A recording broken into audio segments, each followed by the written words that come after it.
ಎಲ್ರಿಗೂ ನಮಸ್ಕಾರ. ಇಲ್ಲಿ ಹಿರಿಯ ಕಲಾವಿದರೆಲ್ಲ ಇದ್ದಾರೆ, ಅವ್ರು ಮಾತಾಡಿದ್ರೆ ಚೆನ್ನಾಗಿರುತ್ತೆ.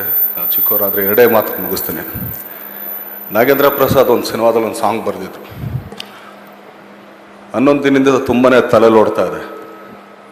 ಕಾಣದ ಕೈಯಲ್ಲಿ ಗೊಂಬೆಯು ನೀನು, ಕಾಲದ ಎದುರಲ್ಲಿ ಕುರುಡನು ನೀನು, ಅರ್ಥವೇ ಆಗದ ಜಗದಲ್ಲಿ ಅರ್ಥವ ಹುಡುಕಿದೆ ನೀನಿಲ್ಲಿ, ಗೀಚಿದ ಬ್ರಹ್ಮ ಗೀಚುವ ಮುಂಚೆ ಯೋಚಿಸಲೇ ಇಲ್ಲ, ಹಣೆಯ ಮೇಲೆ ಕೆತ್ತದ ಮೇಲೆ ತಿದ್ದೋರು ಯಾರಿಲ್ಲ.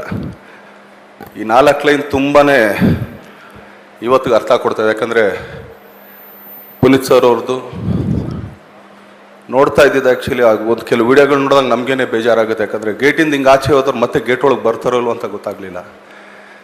ಸೊ ಎಷ್ಟು ನಿಮಿತ್ತ ಆಗೋದ್ವಿ ನಾವು ಅಂತ. ಇದನ್ನು ನಾವು ಇದೀವೋ ಇಲ್ಲೋ ಅಂತಲೂ ಯೋಚನೆ ಮಾಡೋಕ್ಕಾಗಲ್ಲ. ಆ ಬ್ರಹ್ಮ ಮೋಸ್ಟ್ಲಿ 47 ಅಂತ ಬರೆದು ಮತ್ತೆ ಅವ್ನು ತಿದ್ದಕ್ಕೆ ಅವನ ಕೈಲಿ ಆಗಲಿಲ್ವನೋ. ಯಾಕಂದರೆ ಇನ್ನೂ ಜೀವನ ಇತ್ತು. ಚಿತ್ರರಂಗದಲ್ಲಾಗಲಿ ಪ್ರತಿಯೊಂದು ಮಕ್ಕಳು ನೋಡಿದಾಗಲೂ ಅನಿಸುತ್ತೆ ಎಲ್ಲ ಕಾರ್ಯಗಳಲ್ಲೂ ಇನ್ನೂ ಬಹಳ ಕೆಲಸಗಳು ಮಾಡೋದಿತ್ತು. ಸೊ ಇವತ್ತಿಗೂ ನಮ್ಮ ಜೊತೆಗೆ ಇದ್ದಾರೆ. ನಾವು ಯಾವತ್ತೂ ಅವ್ರನ್ನ ನೆನೆಸ್ಕೊಂಡು ಅವ್ರ ಕಾರ್ಯವೈಖರಿ, ಅವ್ರ ಕಲೆ, ಅವ್ರ ಸೇವೆ ಯಾವಾಗಲೂ ಮುಂದುವರ್ಸ್ಕೊಂಡು ಹೋಗೋಣ ಅಂತ ಹೇಳ್ತೀನಿ. ಧನ್ಯವಾದಗಳು. Thank you.